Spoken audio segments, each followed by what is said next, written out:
Hello friends, Shri Swami Samarth. आज आपण peace lily ह्या प्लांटबद्दल काही माहिती पाहणार आहोत. पीस लिली प्लांट हे इंडोर प्लांट आहे, त्याचबरोबर लो मेंटेनन्स प्लांट आहे. हे प्लांट गुड लकही आणतं असेही मानले जाते. पीस लिलीला ब्राईट इनडायरेक्ट लाईट आवडते. डायरेक्ट सनलाईटमुळे त्याची पानं जळण्याची शक्यता असते, त्यामुळे हे बेस्ट इंडोर प्लांट आहे. इन केस जर आपण आउटडोर प्लांट हे ठेवलं तर ते सेमी शेड एरियामध्ये ठेवलं तर ते छान सर्वायव्हर होऊ शकतं. त्याचबरोबर याला कमी वॉटरिंगची गरज असते. ओव्हर वॉटरिंगमुळे याचे रूट सॉगी होऊन डॅमेज होण्याची शक्यता असते.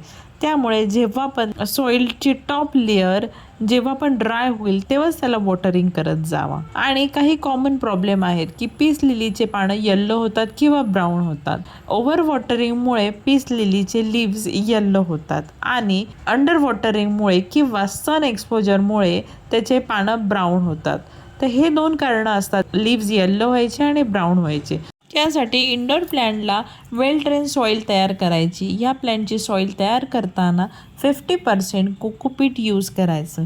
पीस लिली हे plant best air purified plant असल्यामुळे ते आपण लिव्हिंग रूममध्ये, बेडरूममध्ये किंवा बाथरूममध्ये पण नॉर्थ डायरेक्शनला ठेवू शकतो. Happy gardening.